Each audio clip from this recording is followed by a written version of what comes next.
Tassa Bhagavato Arahato Samma Sambuddhassa.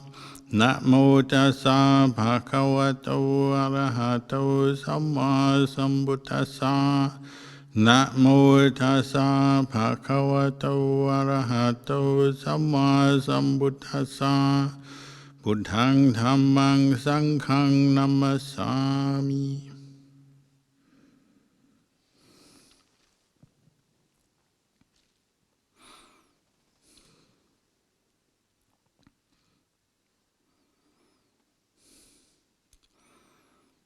And blessings, good evening to you all.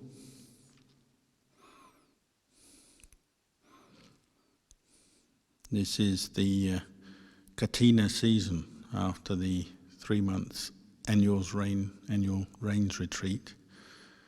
So Buddhist monasteries, hermitages, places where sangha live all over the world may well be preparing or having katina ceremonies and offerings at this time. Sometimes papa offerings, forest cloth offerings. It's become a Buddhist tradition, a way particularly that the lay people who support sangha come together to show their support for the sangha through making offerings, particularly of cloth, and also the sangha themselves need to act together in harmony to receive the katina, prepare the katina ceremony, and take the cloth and sew it, cut it into a robe. So it's very much a time when Buddhists will come together in harmony in one way or another to help out, join in, participate. So today we had a working bee at the monastery in preparation for our katina. Many people came from different places, different backgrounds, to help in whatever way they could, just to clean up the gardens, clean up the buildings and the monastery. Tomorrow at Bodhipala Monastery in South Australia, they're having their annual papa forest cloth offering, and again they also have had groups of people coming to the monastery to help clean up and prepare for that event. So generally these occasions are quite joyful times where people do come together in harmony. People who are not necessarily friends or know each other, but they have something in common. They have faith in the Buddha, the teachings, the Dhamma, the sangha. They see it as a good thing to support a living sangha, and support through the practice, by coming together and participating in the practice in the monastery.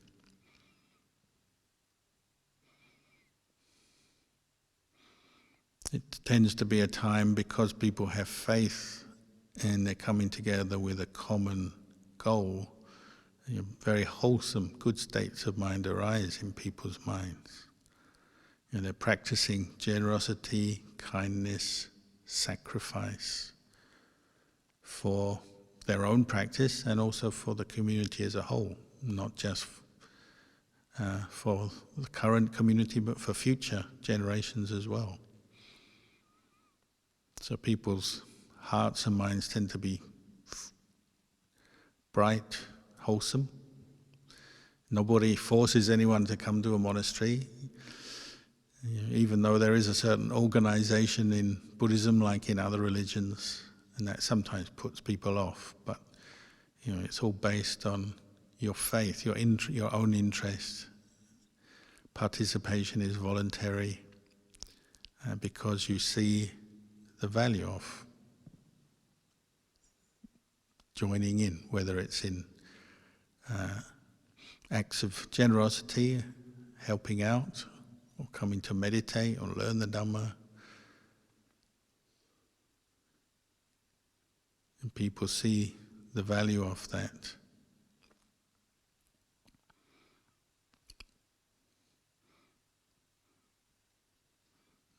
It just reminds us of the importance both of our goal, practicing the Dhamma. Our goal is a universal goal, in the sense it's the practice for liberation from craving, attachment, what we call mental defilements, which are the cause, the Buddha identified as the cause of suffering for human beings. And then the liberation from that, the goal of the practice, is Nibbana. And that's something everyone is interested in. On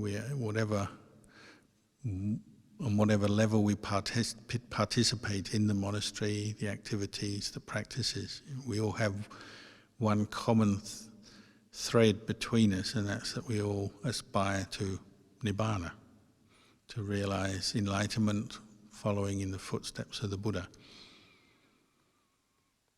So that means people who have some faith, interest in that goal can come together because of that they have in common, that faith, that aspiration to practice. So it doesn't matter whether you come from Asian background or European background or any other kind of background, the message and the practice is the same. The Buddha's message, his teachings were universal. And you can see that in this current age, the Buddhist teachings have spread all around the world and continue to. And so people can benefit from them in pretty much any country in the world these days. And many places that have never had sangha living before now have sangha. People who maybe before only knew a little bit about Buddhism have increasing opportunities to come into Buddhist monasteries particularly, or centres, temples, learn more about Buddhism and practice these days. So this is what we all have in common. We have an interest, we have faith, confidence, interest to practice, to learn, also to worship. Worship the goodness of the Buddha, the qualities of the Buddha, worship through the practice. So it's not just believing in them, venerating them, but also aspiring to emulate and develop the same qualities in our own hearts. And human beings anywhere can do that. And any person, male, female, from any background, can develop these same qualities that the path of practice the Buddha gave will lead to, and that the Buddha himself developed and experienced. Anyone can practice and develop them because they don't belong to anyone. On the higher level, on the conventional level, we talk about people, men, women, young, old, from different backgrounds with different names. The appearance of things, or we say conventional reality. But on the highest level, the higher reality, the experience of Nibbana, enlightenment, the various qualities and the practice that one does to lead up to that realization, in the end this doesn't belong to anybody. They develop the quality of generosity, like when people come into the monastery to help on a working bee or in other ways. The actual qualities of mind that those people are developing are not unique. They're just, you could say, part of nature, and anyone can experience them and aspire to them. On the highest level, you can say that. A thought, a moment's thought of generosity, the intention of generosity is ultimately, it's not a person or a being, a person with a name or anything. That's the conventional reality. It's just a mental state, mental quality that can be cultivated. Why do we cultivate it? Well, partly out of faith in the Buddha, but also because we probably found that we are happier practicing generosity. It makes us feel good, makes other people feel good. It brings many benefits to the world. But on the deepest level, there's no owner of that thought of generosity and the accompanying feelings, perceptions, the whole surrounding sort of mental activity and the physical feelings that come up with, say, a moment of an action of one act of generosity or one act of verbal generosity, thought of kindness put into speech maybe. Those qualities don't actually belong to anyone. They are just parts of nature. In a similar way that the opposite, what we call the mental defilements or the mental afflictions that cause us suffering, another cause of suffering in a person's mind, don't actually belong to anyone. They're just part of nature. And if we cultivate the mental defilements, we experience more stress, more suffering, and that's just the law of nature. There's no one making that happen other than our own delusion. And that delusion is not a person, doesn't belong to anyone.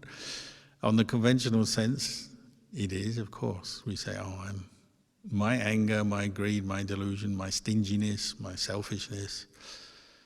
But actually, they're just qualities of mind. You might call them negative qualities that bring suffering as a result.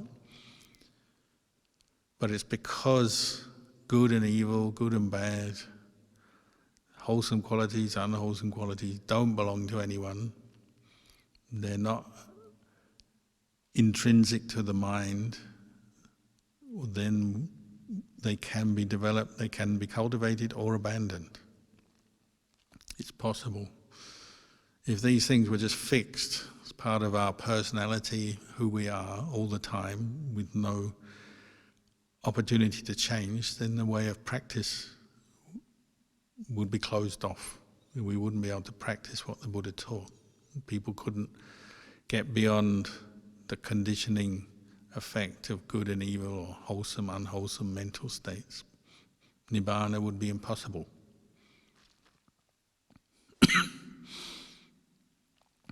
This is something we can reflect on from day one, that we begin to have faith in the Buddha and his teachings. What we're cultivating ultimately are qualities that go beyond the self, help us transcend the sense of self that we all have in our lives and affects us all the time and brings us lots of stress and suffering. But we can go beyond it, this sense of self. Ajahn Chah is our teacher. Is one of the reasons he's so well known now and so appreciated is because he understood this very well and communicated this truth very well to people. And communicated it on many levels, not just through words, but through deeds, through his own behavior and conduct. So he was a very generous person because he had seen through this sense, the delusion of self, and he wasn't seeking anything in return for a self because he knew that self didn't exist anyway. He just was generous because he could be. He had knowledge, skills, he had energy, he had wisdom, had compassion, following in the footsteps of the Buddha as well. He could share what he had, what he knew, with others, and he did that very well, and he did it very energetically for many years with many different people. So this is one reason why Ajahn Chah and his students and the monasteries that have come out of his original teachings and sangha continue to flourish, because that flavour that he communicated so well and practiced so well is still there. So say when people come together to help clean up the monastery, whether they're just doing a little bit of sweeping or scrubbing or doing some gardening or something that requires a lot of skills and working with tools, or something that requires very little skill, just like sweeping a path, that quality is already in there. This quality of letting go of self or transcending self. Even the simplest act of generosity is already displaying that in one way or another. Of course, it's not yet on the level of somebody who's attained Nibbana, like Ajahn Chah. Nevertheless, the flavour is there. You're just like food, you cook food, you may just be a beginner. You're not yet a 5-star gourmet cook. You're just beginning. But you've got certain flavours that you put into your food and other people can recognise and appreciate, even if your food is pretty average, because you're just new to cooking. But there's something that links you to the very best gourmet chef. In the same way, you do some very simple act of kindness or generosity in the monastery or elsewhere, and already that has some of the flavour of what the Buddha taught about transcending suffering by letting go of self. Because when you practice generosity, you're not just thinking of yourself, are you? If you're practicing following the Buddhist teachings, if you're reflecting on what you're doing and why, well, you'll be letting go of some of yourself in that act. Of course, the sense of self is something very deeply ingrained, so it like any disease or any enemy, it can re-emerge. So you do an act of goodness and then you can start to feel good about it and pat yourself on the back and tell everyone else about it, of course. The sense of self can re-emerge very quickly. Nevertheless, there'll tend to be at least a taste or a seed of that letting go of self in every act, wholesome act. And that's, over time, has a cumulative effect in our practice. So sometimes you hear in the monastery, all I can do is a bit of gardening or wash the dishes or cook some food for the community. I can't do much, I don't know much. But already what we have to do is stop and say, well, this is already, what I'm doing is already has the seed for Nibbana within it. We say this is Nibbana Paccaya Hotu, may this be a cause for Nibbana. And that's not just a blind kind of hope or prayer or something, it's also recognizing that any time you do something that is good for yourself, good for others, as an act of generosity, there's a letting go there that is one cause and condition for the ultimate arising of the experience of Nibbana. And you can be anyone in this world and experience that. It's not exclusive to Buddhism or someone who's enrolled in a Buddhist community or practices, is a paid up practicing Buddhist. It's just nature. When you let go of a little bit of attachment to self through an act of kindness, generosity, your mind brightens a little in that moment. You feel better. You learn something. You're letting go of self, all in that moment. That's just the way it is. Of course, even Buddhists will put their stamp on it and say, this is good Buddhist practice. And it is. But at the same time, you don't have to be Buddhist to do it, of course. Because the whole point is it's just the way, it's just the truth of the way things are, which goes beyond even the label of being a Buddhist. It's just truth, the truth about human beings, even animals. Animals can also be generous, and they even maybe have a seed of enlightenment in some of their actions. Maybe a very small little seed, but it's still there.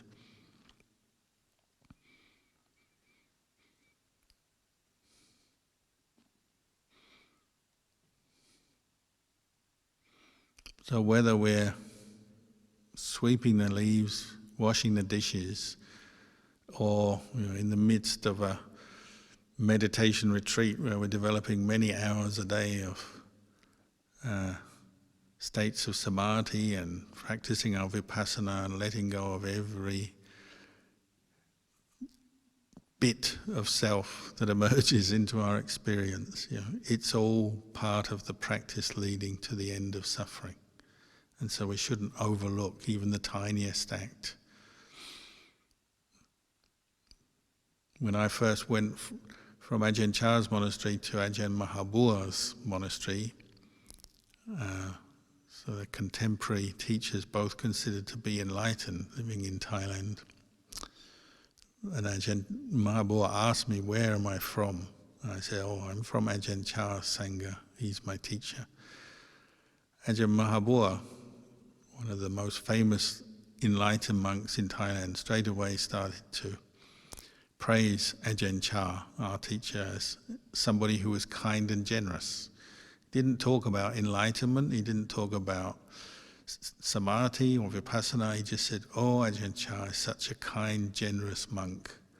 If you follow his teachings, you'll go all the way to enlightenment. And then he gave a talk all about the practice of generosity. And that was his first kind of comment on Ajahn Chah. And it's interesting to note, all the monks who I've lived with, trained with, practiced with, met, who are considered to be noble ones, enlightened beings, they all display this appreciation of the role that generosity plays in the practice. And the Buddha himself, he said there's no way you can reach Nibbana without practicing generosity, self-sacrifice, on whatever level. You have to learn this, and it's to our advantage. Ajahn Chah was particularly generous with his time.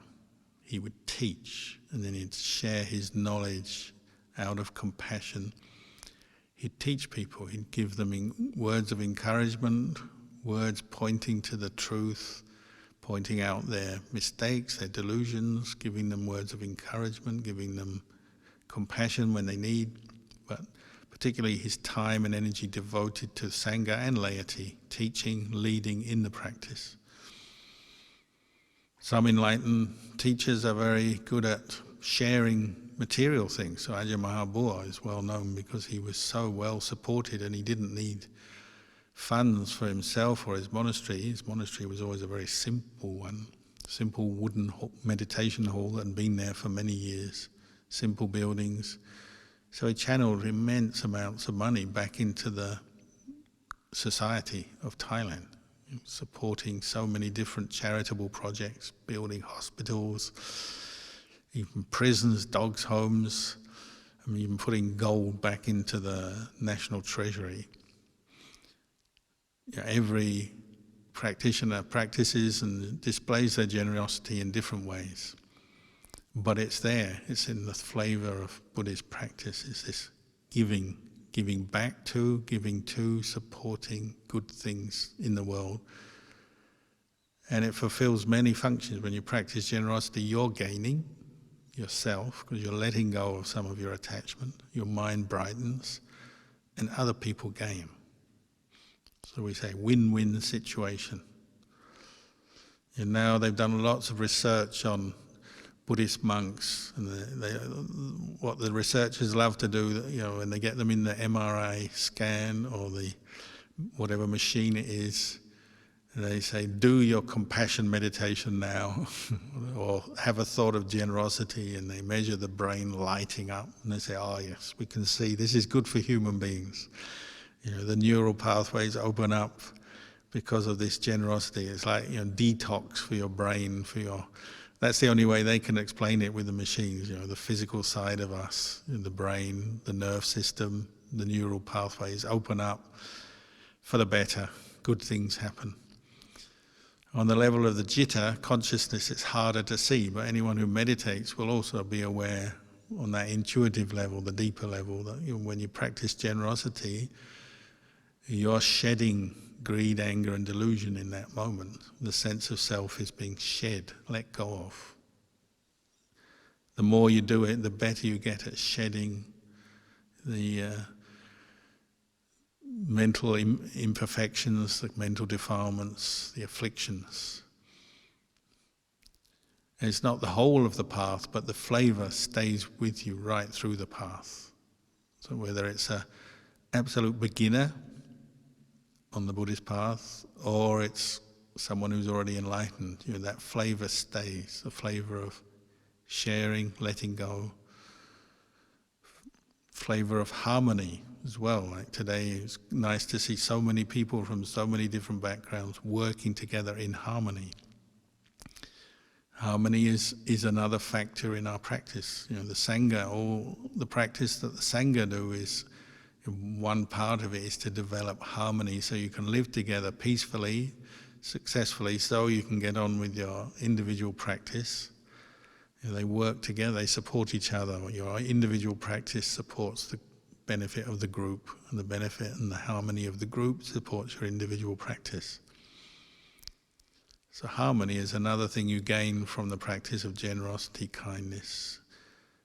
It develops a sense of mutual respect because you have this similar goal, the goal of developing the path to Nibbana. Then you develop a sense of respect for other people who are doing that because you know it's important to yourself. Then you can see it's important to them because you know it's a good thing. So you develop harmony through the practice as well. It's not that as Buddhists, you're not expecting the world to be perfect. You can become idealistic. Everyone's got to be totally the same, in harmony, blending together like milk and honey. I mean, these ideals are useful to have, just to point us in the right direction, but at the same time, you don't expect everyone to be perfect, because we still are working through mental defilements, and they'll come up in any situation. So when you have a group of people, you aim for a level we call good enough. Rinpoche said podi. When the level of harmony is good enough, you may still have differences of opinion, disagreements, different characters, different habits, but because of the common goal, you develop common standards of behavior, common themes that you're all developing. So like the theme of morality or ethics, that's the basis for harmony. You have a certain sense of mutual trust and respect for people, for property, for life. So you develop kindness, compassion, and that supports the harmony. Everyone is trying to be mindful. When you've got a group of people, of course, people have different levels of practice, don't they? Some people are very mindful and advanced and know a lot and have practiced a lot. Other people aren't. But it's that willingness to be developing the path of practice that's important. If people are willing, then you can work with them, you live with them, garden with them, whatever it is, because there's a willingness to learn. And the mind is open. So you get harmony from that as well. You come to a monastery, it's not like everyone is an advanced practitioner with perfect sila, perfect ethics, perfect understanding of the path, perfect mindfulness, perfect insight. It's not like that at all, is it? We're all practicing, but as long as everyone has that willingness to learn, then you have a certain similar goal, and you also have a certain humility which allows people to work together in harmony.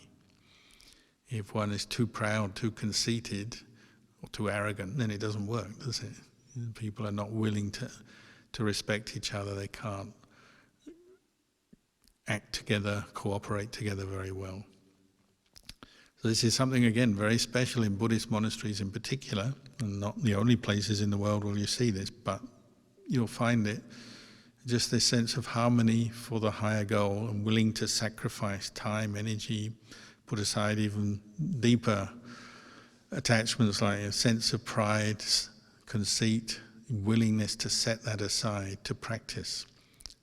And a monastery is a place where you can practice that, letting go of your pride, your conceit. So if you are just sweeping a path or washing dishes, you could be a PhD in Buddhism, or you could be the newest Buddhist in the monastery who only knows a tiny bit about what the Buddha taught, or somewhere in between. It doesn't really matter as long as you're open to learning, to cultivating the Eightfold Noble Path for Nibbana. And then there's a chance you can work and practice with others. It's not that people are born enlightened. We're born unenlightened with a mind that sometimes has wholesome qualities and sometimes doesn't, and you have to accept that. But you also accept certain standards. So when you come into a monastery, the basic standard is you keep the 5 precepts as best you can. Or if you carelessly break one of the precepts, well, you make that aspiration to re-establish your commitment to the precepts. That's what's sort of the bottom line, living in a monastery, a willingness to train, to cultivate on the level of generosity and then on the level of morality. You don't have to be perfect, but you're using and developing these same qualities. Same with meditation.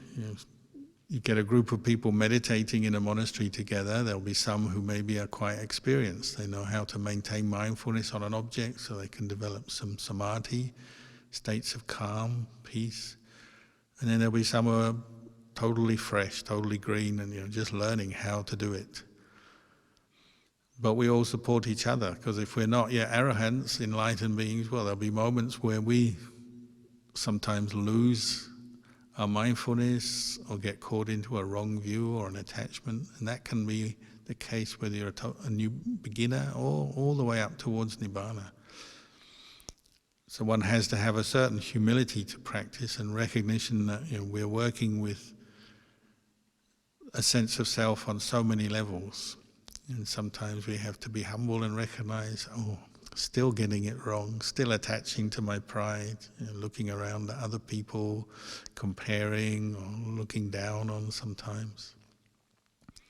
So again, maybe on this more refined level, we still need to practice dana. Sometimes Ajahn Chah would say, if you've got some subtle negativity, some anger or ill will towards somebody or something in the world, and it's just a thought, just a mood or a mental state coming up. Maybe nobody else knows about it, but it's still coming up, bothering you. What can you do? You can practice dana with it, meaning you give it away. Not give it away to someone else by taking your anger out on them, but you just give it away. That's also a form of dana, just as giving your time to help a good project or cooking some food and sharing with other people is dana, giving away what you have. Giving away a mental state of anger or greed or selfishness or delusion is also a form of dana on the higher level, on the subtle level. You're giving it away so that your mind becomes a more peaceful, clearer, wiser mind, and other people will benefit, because if you're letting go of your anger, well, they're going to benefit from that. You'll be less angry, easier to live with. So even on the highest level of, you might say, on the level of developing samadhi, overcoming the hindrances, letting go of the coarsest kinds of craving, one-pointing the mind, even developing jhana. There's dana in there. On that level, there's a practice of letting go of things that we've held on to dearly. Thoughts and views and opinions and moods and feelings and perceptions, letting them go as an act of dana for our own benefit, for the benefit of others, and attaining samadhi. Or even the level of insight. Insight into the impermanent nature, say the impermanent nature of a thought of anger. This thought arises, passes away, I can let it go. It's impermanent. What's impermanent is not really me. It's not a self, a person, a being. It's just a thought. And if I can see that, I can let it go. That's an act of dana even on that level, giving it away. What's left is non-anger at that moment. If you give away anger, a thought of anger, what's left is non-anger. Again, that's good for the world, good for us, good for others. Sometimes we get confused because we see the importance of learning to meditate, develop mindfulness, develop insight into the 3 characteristics. But then at the same time we have doubts and we think, this is just selfish. I'm forgetting the world, leaving the world behind, ignoring the world when I do this. But we have to see that if it's done skillfully, the practice of meditation is helping the world. Because you're freeing this body and mind, this set of what we call the 5 aggregates, from attachment, little by little, and that's good for others as well as good for ourselves. That's why teachers like Ajahn Chah, Ajahn Mahabua, and all the others, and in all the traditions, they're good for the world, aren't they? Because they've done that practice. And when they practice, they carry on giving back to the world in different ways. Whether it's giving a very inspiring Dhamma talk, whether it's pointing out people's mental defilements for them in a way that no one else can do, or whether it's just being kind to someone. If you live with Ajahn Mahabua, you just go and spend time playing with the dogs in the monastery sometimes, just stroking them and showing them some kindness. An enlightened person can do anything, the most simple act, but it's just displaying the Dhamma, isn't it?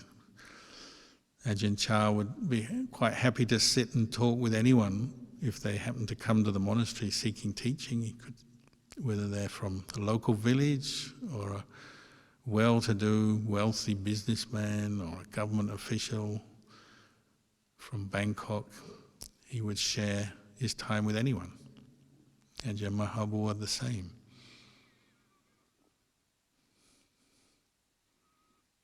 The flavour of giving, sharing, giving up, letting go runs through the practice from start to finish.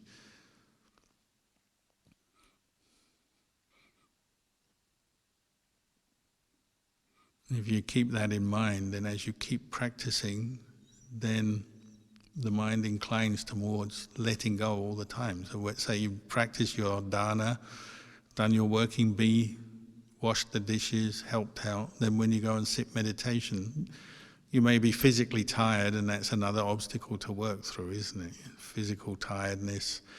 You may find sleepiness is a problem, or pain in your legs is a problem, but you've already set up the conditions for letting go of some of that sense of self that forms when you're sitting meditation. You've already done some of the groundwork. So the practice of dana quite naturally leads on to the practice of meditation. It's not easy, but as I said, you've done some of the groundwork. You've cleared away some of your own self-obsession. You notice when you're not practicing much dana or generosity, you become so engrossed and obsessed with your own problems, your own worries, your own attachments, your own desires. But when you practice dana, that helps to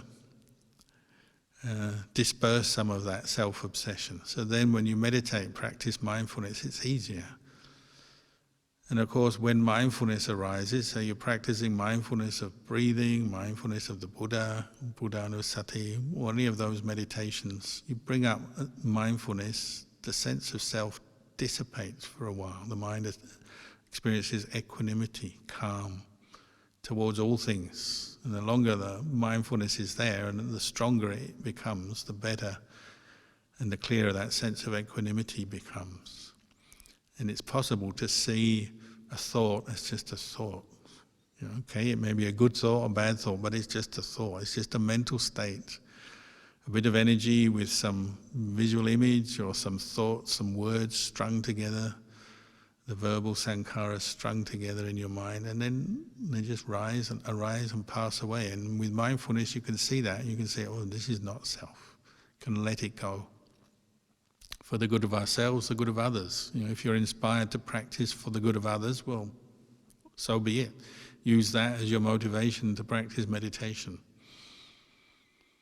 But the aim is to bring your mind up, fill it up with mindfulness. Practice mindfulness to the point where it's there and you can see your thoughts, your views, your opinions, your attachment to the feelings in your body, the pleasure, the pain, as they are, as experiences that arise and cease, conditions that arise and cease. Then there's no self in that.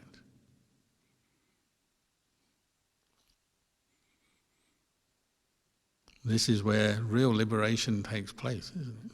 where you experience it, where you liberate yourself from your normal obsession with thoughts, feelings, the body, the mind.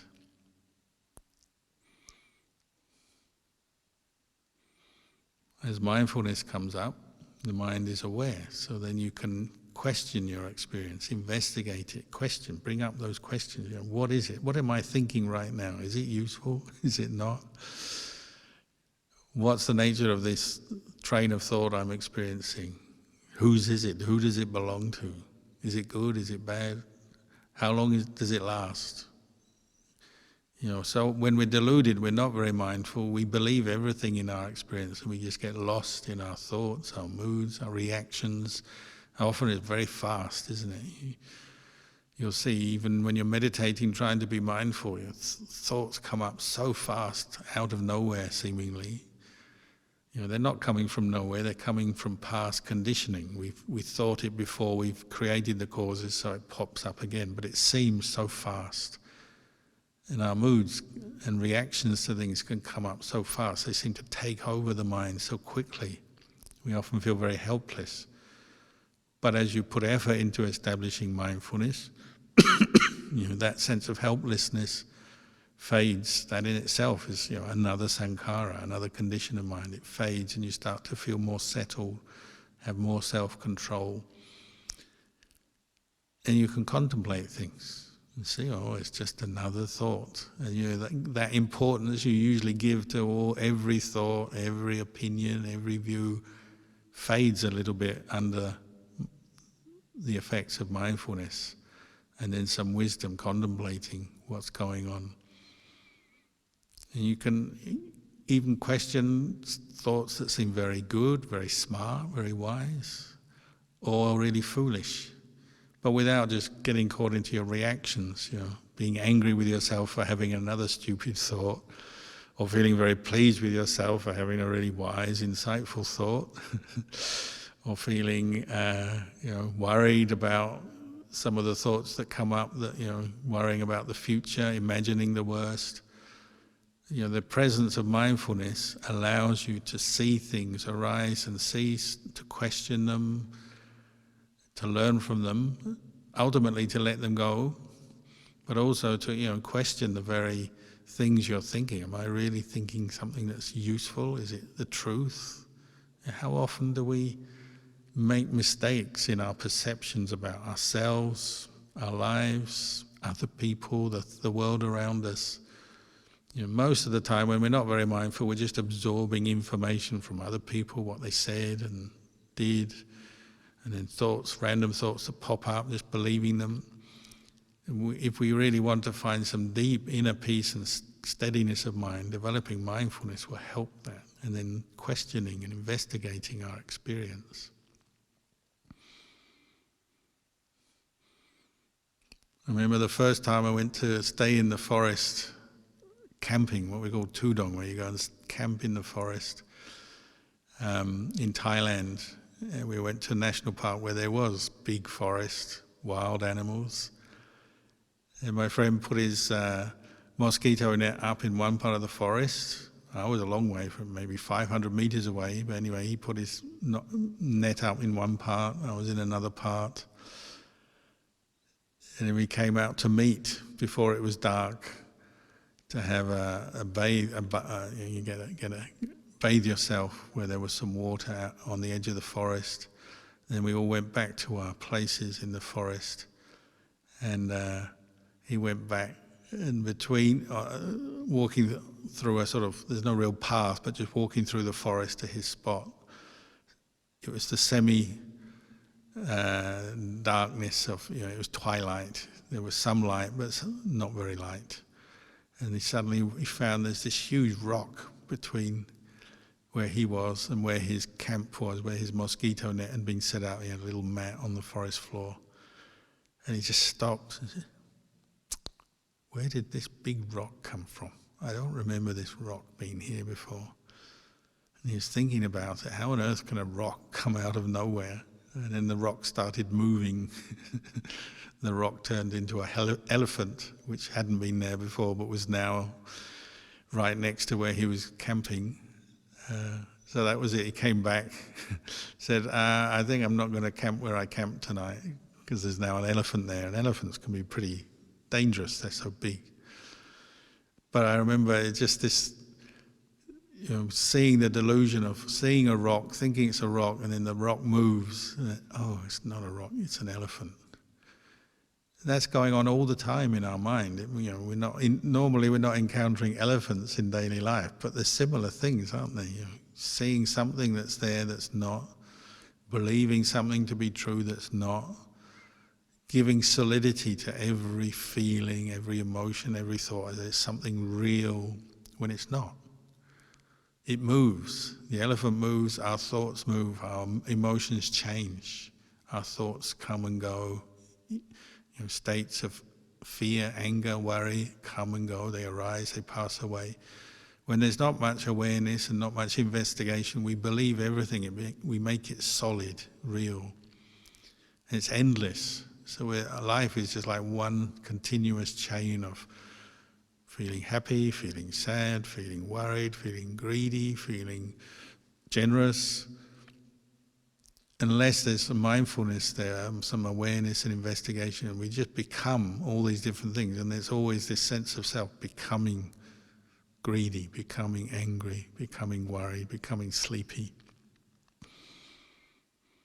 As soon as you establish mindfulness, it's like seeing through to the truth and say, it's an elephant, not a rock. It moves.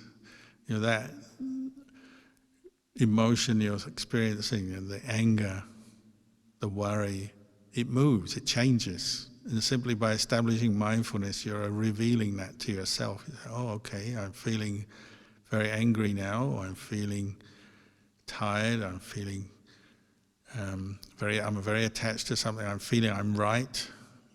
Somebody has challenged my opinion on something and I'm feeling right. But just keep establishing mindfulness, and this solid sense of self starts to move, starts to fade away.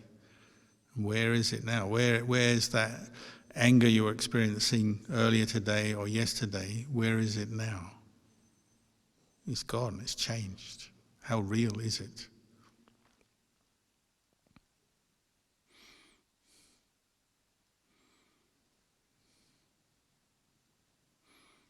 This is how we can practice letting go, by establishing mindfulness and looking into our own experience as we meditate. And the reasons these great monks, the Ajahn Chahs, the Ajahn Mahabhuas of the world, get to that point is that because they keep doing it and keep questioning and keep looking into their experience of their own body and mind, to the point where they see it's not a person, a being, a self. These are actually just, we say, phenomena, parts of nature, dhammas with a small d, physical and mental phenomena that actually have no owner. This is how we liberate the mind, letting go of attachment to self, the delusion of self. The result is the mind becomes very peaceful, brighter, happier within itself, because it's not attaching, holding on. So that mind is very clear and ready to share and help others. So the enlightened person, what's left for the enlightened person is just thoughts of kindness, compassion, sharing wisdom, giving advice, instruction to others, being a model for others maybe. Because there's nothing else, there's no craving or attachment left, seeking anything for a self that has been seen through, doesn't exist.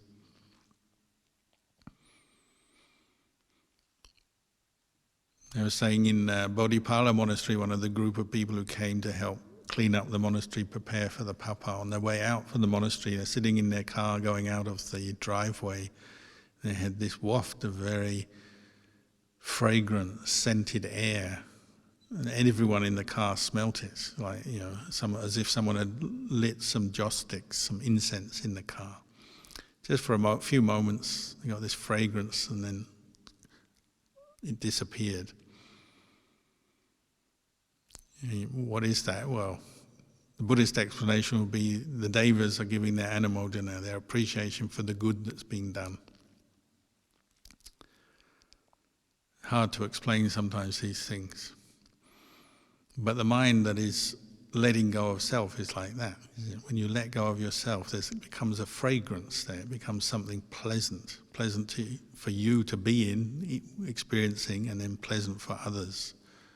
There's a fragrance. It's a very common experience people have sometimes when they're meditating or helping, doing something very good, letting go of their self-interest. They may have a fragrant smell, or just catch it. They say the devas are giving their anumodana for the good that's been done. The Buddha said, somebody who keeps the precepts, makes that resolution to keep the 5 precepts, it makes them fragrant. There's a fragrance to them. Other beings, people, animals can trust that person because they're practicing harmlessness. They don't kill, steal, cheat on their partner, don't tell lies, don't get drunk. It brings an attractive quality to their mind, a fragrance to their mind, to their being. They've already let go of a little bit of self, isn't it? If you keep the precepts, you necessarily have to let go of some aspects of the sense of self that lead you to kill, steal, and so on. So there's a fragrance there, and the Buddha said this fragrance, it goes against the wind, it's in all directions. It's attractive to others. So somebody who keeps the precepts, other people are drawn to them, or at least trust them, have certain confidence in them, because they're harmless. So it's another kind of gift we give, another kind of dana, mahadana, the dana of following the precepts, not harming others through one's speech, one's actions. Even if internally greed, anger is still there. It's a great gift. There's a fragrance there to others. Better than the fragrance you can buy on the shelves of the stores, the expensive fragrances from Europe or whatever, the perfumes. It's better than that. Those perfumes are bound by physical laws. So somebody buys a fancy perfume or is given a fancy perfume, and they wear it. You can only smell it if you're downwind from them. But the fragrance of somebody who practices generosity, precepts, letting go of self, that goes in all directions. Even when the wind is blowing from one way, it still goes against the wind. It's better. It's like celestial fragrance, the fragrance of the devas that sometimes people get when they go to a monastery. They smell it for a moment.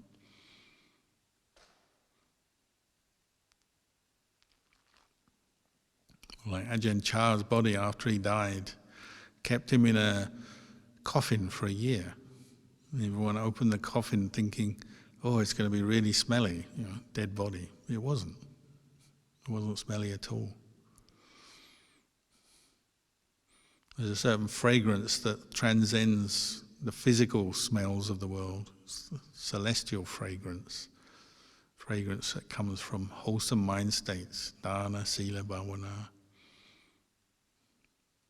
It's kind of a sign of something better.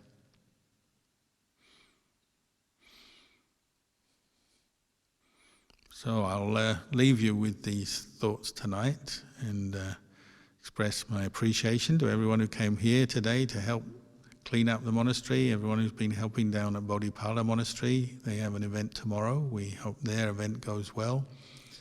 And we have a katina here next week. We hope that event goes well. And we express our appreciation to everybody who's been helping out.